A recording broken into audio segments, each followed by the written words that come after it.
Assalomu alaykum qadrli obunachilar va kanalimiz mehmonlari. Bugun siz azizlar bilan talablariga binoan qaysi o'simlikni haqida aytib beraylik deganimda yantoq o'simligi haqida aytib bering bizga deyishgandi bir ayol kishi. Profil egasini tanimayman, lekin esimda qolgan. Bugun navbati keldi, o'sha onlar yetib keldi. Demak, yantoq haqida umumiy ma'lumot berib o'taman. Undan tashqari chuqur ma'lumot ham berib o'taman. Demak, yantoq ildizda ishlatiladi yantoqni. Mana ildizi. Bundan tashqari barglari, tanasi ishlatiladi. Qaysi biri nima maqsadda ishlatilishi haqida ham aytib o'taman. Demak, yantoq o'simligi o'z tarkibida alfa-gitin degan modda saqlaydi. Bundan tashqari vitamin K saqlaydi, ayniqsa ildizi. Bundan tashqari vitamin C saqlaydi, ramnetin, izoramnetin degan modda saqlaydi, kversetin degan modda ham saqlaydi. Bular haqida keyin to'xtalib o'tamiz albatta. Demak, yantoq o'simligining insonga foydalari haqida aytib o'taman. Insonga foydasi insonni ko'p terlaydigan odamlarga terni to'xtatib beradi. Qachonki sovuq ichilsa, issiq ichilsa naborat terlatib yuboradi.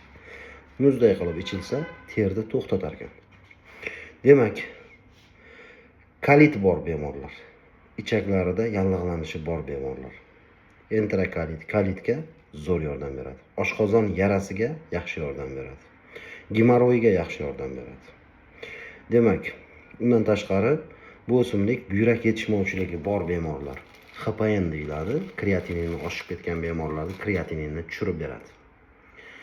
Mana hisobigaligi endi bu buyrak kaptokchalari hamda buyrak kanalchalari bor. Kaptokcha polni yopilib qoladi o'zi HPNda. Lekin buyrak kanalchalari orqali kreatininni majburlab ishlab chiqaradi. Demak, iloji yo'q deydi doktorlar. Yo'q, bo'ldi, siz o'lasiz deydi. Shunday o'lmaysiz. Mana shunaqa narsalar bor. Aylantirib, dushmonni aylantirib olib keladi-yu, shiroq burnini kesib cho'lga olib borib o'ldiradimi dushmanlarni? Xuddi shunaqa ishni bu ham qila oladi. Iloji yo'q degan joyida kreatinini miqdorini tushirib beradi. Meni asosiy kreatinin zborimi asosiy tarkiblardan bittasi. Yantoq ildizi ikkalasidan qo'shaman hozirgi kunda. Demak, undan tashqari allergiyaga foydasi bor deyapti. Ko'pchilik so'rab keladi menga, allergiyaga foydasi bor ekan deb. Ha, bor. Allergiyaga buni o'zini ichmanglar, albatta cherida o'simligi bilan qo'shib ichinglar. Zo'r effekt olasizlar.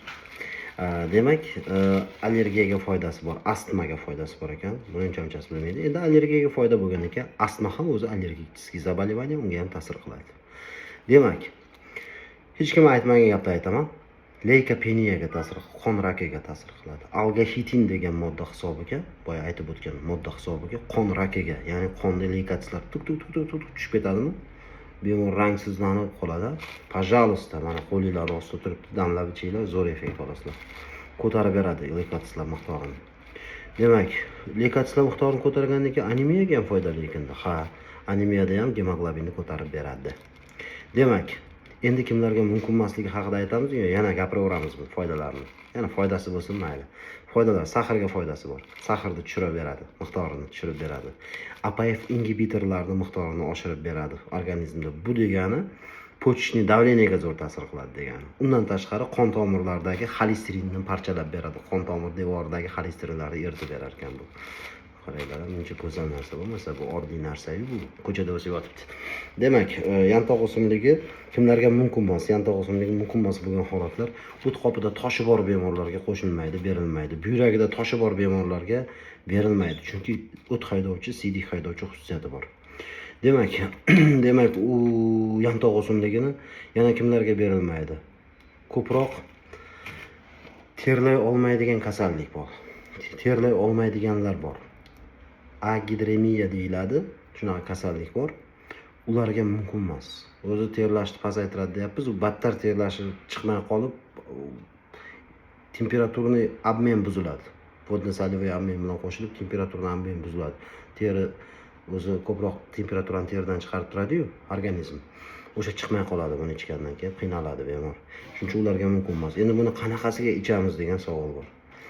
Buni ichishdan asosiy damlamani tayyorlash tushuntiraman. Buni yaxshilab avval yanchib, guruchday qilib olasizlar ildizini. Mana giyohini ham mana shunaqa holatga keltirib olasizlar, maydalab, o'zi tikonak bo'ladi bunaqa. Buni maydalab mana shunaqa ko'rinishga keltirib olganingizdan keyin bir osh qoshig'i 400 gram suvga solib 5 minut qaynatiladi. Qaynatmani yarim stakandan kun davomida 3 mahal, 4 mahal ichsa bo'ladi. İçish tartibini tushundik. Kurs lecheniya davomiyligi 12 kun. 12 kundan oshdimi giyohlar sog'lig'ga olib keladi. Organizmni sog'lig'iga oshiradi. Endi detskiyda unaqa bo'lmaydi, lekin yosh bolalarda 18 kungacha mumkin giyohli damlamalar. Demak, bu haqda gapirib o'tdik. Oshqozon yazvasiga ishlatmoqchi bo'lganlar, buni o'zini ishlatmanglar albatta. Albatta fitoterapevt mendan maslahat so'rab, telefonim bor kanalda. Undan tashqari aytib qo'yiraman 90lik 349 05 30 90lik. Telefonimga kechki payt soat 6 dan keyin telefon qilmasliklarini iltimos qilardim. Telegramdan yozsanglar bo'ladi, lekin odamni bezovta qilmaydi-da shunda. Demak, hamma ma'lumotlarni berib o'tdik, yantoq o'simligi haqida. Juda ham foydali ekan organizmimizga. Demak, har qanday holatda ham muammoda albatta telefon qilib maslahat so'rasanglar, balkim shu sostavli zbor berarman sizlarga. Balkim oshqozon yazvasi bo'lsa, hovli joni aralashgan, iri dori aralashgan, zimenniy korin deyiladi. Yarani tagidan bitiradigan.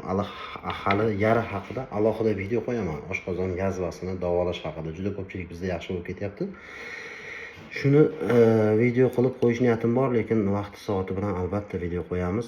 Hammaga shifoy komil sog'lik tilagan holatda sizlar bilan doktor Ibragimov sog' bo'linglar.